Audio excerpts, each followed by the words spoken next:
So let's get started. The first one is this, and it starts with a question.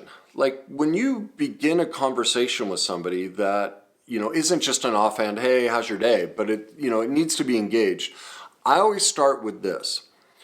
What do you need from me? Do you just need to be heard, or are you looking for some feedback? So in other words, I set the ground rules right from the beginning because let's face it, in most situations, especially interpersonal friendships, relationships, most often a person just wants to be heard. They don't want advice. They don't want to know what your thoughts and feelings are. They don't want to be corrected. They just want a listening ear. Now, if they do want advice, I have done a previous video on the 3 rules to giving advice. I'd encourage you to go watch that one. But the first step is to find out, what are we doing here? Are we just supporting you, or are we trying to arrive at an answer? Okay, so that's step number 1. What do you need from me? All right, step number 2 is take notes. I know this sounds crazy, and it especially sounds crazy in a relationship, but I do it. I do it with my clients. I do it with anybody. If it's a deep, a real connecting emotional conversation, I always take notes. And here's what I'm taking notes. Here's what I'm looking for. I'm not looking for the facts, or what most people would do is, especially if someone wanted feedback and this was, say, an argument with your spouse or partner, they're going to write down all the things that they're lying about, or they got this wrong and this wrong. That's not what I'm encouraging you to do. Remember, when we're listening to somebody, when we're listening for empathy and in any situation, listening is about getting to know the other person. It's not about us being right. That's the biggest problem, is people think, I'm going to listen to you and I'm going to find all the flaws in your argument and I'm going to spin them around and show you how you were wrong. That's not listening. That's called an attack. Okay? And so remember, the title of this video is Advanced Empathetic Listening Skills. So I'm not here to attack you. I'm not here to win an argument. I'm here to listen, which means I'm here to understand how you see the world, as crazy as that may be, with your views, which I may find completely outlandish. It doesn't matter. I'm here to learn about you, and that's why I take notes. And so the notes I'm looking to take are about the deep emotional experiences they're having. So I'm listening for anything or any type of word that has an emotional impact. For instance, someone says, I'm really frustrated and scared. I don't know what to do. My boss, I just saw this look in his eye, and then he wants to have a meeting later today. So I'm not listening about the boss, the meeting later today. What I would have written down is, I'm scared, I'm uncertain. What did I say? Scared and frustrated. No, I don't think I said frustrated. See, I already forgot what I said. That's why. That's why you take notes. They were, this person was scared. They're concerned about the meeting later. There's trepidation. And so I might add in words that they didn't use, but what I'm listening for is the emotional content of what they're saying, not the factual content of the story. I'm here for empathy and understanding. Whenever we want to understand somebody, whenever we want to listen and get to know somebody, we don't care about the facts. Because see, the fact-based person who's looking to win the argument will say, your meeting with your boss isn't this afternoon, it's this evening. Why'd you lie? Oh, that's not what this topic is about. Why aren't you listening to me? I'm not telling you about, right? Isn't that how that's how all your fights end up? Because you're going to argue about the facts. Well, I thought you said it was during the day. Why is it at night? Who cares? I'm not here to argue the facts. I'm here to understand you and create an empathetic connection. And that's why I take notes about your feelings about the event that you're describing. All right? Number 3, ignore their words, right? Focus on their feelings. Only 7% of all communication is words. 93% is tone, body language. So it's critically important. The best way to listen is with our eyes, fully engaged. What if I were like this as you were talking? Or grab some, yeah, uh-huh. Am I engaged with you? Am I listening to you? What's my body language say? And so then what would somebody start saying to you? You don't even care. Did I say that? No, but my body language says it. That's how most fights happen, is people read the body language. They read the unspoken positions of somebody, the tone of how they responded. So if somebody said, you don't even care, well, what do you mean I don't care? See, it's my delivery. It's not my words. That's what people are listening to. All right? That's what people don't understand. And this is why people's relationships blow up, is they're listening to the words. I ignore, literally, when somebody talks to me, I don't listen to their words. Ignore all of it. All I'm listening for are their feelings, and I'm watching their body language. I'm engaging with them emotionally. Because, I don't know if you know this, but the written language, they most likely believe, was born out of song. All right, well, what's a song? Why do you like music so much? What happens when you listen to a song? It creates a tremendous emotional reaction in you. Words are used just to try and communicate what we're feeling. Watch my videos. Watch how many times I repeat the exact same. Drives me insane. I'm telling you, when I edit my videos, and then people's comments, would he just stop rambling and just get to it? Well, do you know why that is? I'm trying to communicate a feeling. That's all we're ever doing with communication, is we're trying to share what's in our heart, what we're feeling inside of us, and we're trying to put words to that. And that's why we want to ignore somebody's words, because they're trying to communicate their feelings. Because we feel before we ever think. That's how our brain and body works. So if we're not making our feelings the priority, we're not understanding people, we're not understanding ourselves, we're not communicating who we really are. The facts of the matter very rarely matter. What matters most is the emotional content that they're trying to get across. That's the real story. How many times have you sat with somebody and you said, you don't hear me, you're not because why? You're fighting over the facts. Now, in many cases, it's the person speaking they don't have emotional mastery, so they're not able to pick the words that communicate the feelings that they want to get across.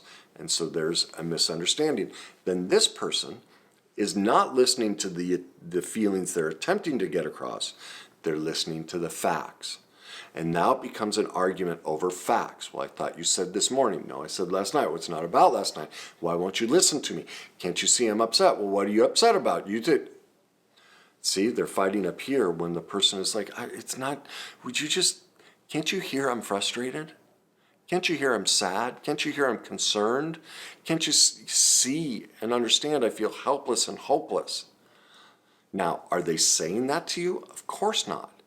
Because we don't have emotional mastery, and people try and communicate with facts, when what we need to do is communicate with feelings, because that's all we're ever doing. So our eyes are the greatest way we communicate, and we want to really do our best to engage, and that moves us into step number 4. Do your best to always look at their left eye. Like whenever I'm speaking to somebody, both of my eyes, I look right at their left eye. There's a reason for that. The left eye taps into the emotional centers of our brain. You can do this. If you're with a partner or even a friend, find some friend that doesn't think you're crazy, sit knee to knee and start off looking at each other from your right eye to right eye. And you'll be like, well, this isn't uncomfortable. The second you both switch to your left eye, you'll be like, whoa. Like you'll feel this massive shift of it feels incredibly vulnerable, especially like two guy friends do it. They'd be like, whoa. They totally, especially because most guys don't like to be emotional. The typical male, I'm the atypical male. But the point is when we listen to people, you can do one of two things. If I run into people that are dangerous, I only look at their right eye. If I do not want to connect with people, I've had some clients come into the office that I knew were sociopaths, and I did everything I could to make sure I didn't, because they're there to play a game with me. They're there to challenge me. They're not there to get help. And so one of my protection mechanisms is all the games that they play, I bore them to sleep. All right, so that there's no game for them. And the other thing that I do is I make darn sure I'm only using my right eye and looking at their right eye. I don't allow any emotional connection to happen at all. It's one of my defense mechanisms so that they don't hire me and so that I can get through, I can get through it without any incident, as I know how to keep myself out of their trigger zones is probably the best way to say it. Okay, because that's what they're looking for, is a therapist or coach that they can manipulate. And because I can pick up on that, I make darn sure I use my right eye. So for those of you professionally, you can do this with employees that are combative or bosses, whatever it may be, somebody in your office. We all have those people that we feel are dangerous. Then protect yourself. Go right eye to right eye. Now somebody you want to connect with, go left eye to left eye. That's one thing I have my couples do, is I do that knee to knee exercise. And I have them start right eye and then switch to left eye. And I always walk in and they're in tears hugging each other. Like this, it creates this massive, like they don't even say anything. And there's just this tenderness that emanates from both of them. It's really magical to experience. All right, so number 5. Now we've listened. Now, how do we communicate? Well, remember, we took notes. Now we're going to mirror back those feelings with empathy.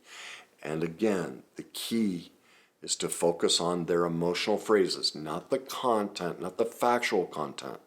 And so the responses are, wow, that sounds really hard, or you seem really sad, or I think I hear, usually I'm like, so let me see if I understand you correctly. What I think I heard is you feel sad, you feel confused, you feel a bit frustrated, and I think powerless and helpless. Am I hearing you right? See, I didn't say anything about the meeting with the boss and what the coworkers said and what your partner said. None of that matters. What matters is, where is their heart? What is their heart trying to communicate? And they're like, yeah, that's exactly it. And I'm like, so is that it, or is there more? Well, yeah, I also feel really frustrated, really powerless. Oh, okay. Tell me more about the powerlessness. And they'll tell me a story that's mix of a story and emotions. And again, I'm taking notes on the emotions. Okay, so let me see if I heard you right. You feel powerless, and there'll be more emotions, and I'll give them back those emotions. Okay, so is that it, or is there more? Like, I just keep doing that. Is that it, or is there more? And eventually they'll go, no, I think that's it. I'm like, okay.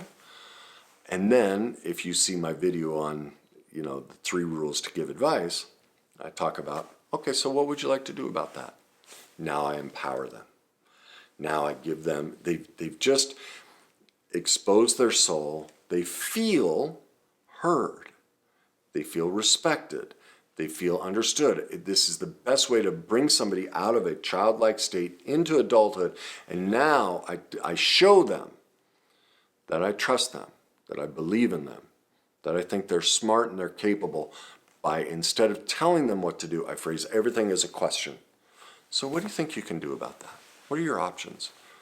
How will you handle it? Those are such big feelings. How do you think you'll handle all of that? Well, I don't know. I'm not sure what to do. Well, what feeling would you sound? To me, that sounds like you're a bit uncertain. You see, they said, I don't know what to do. I didn't tell them what to do. I focused on the emotion. So I think you're a little uncertain. So what do you tend to do when you're uncertain? Do you see?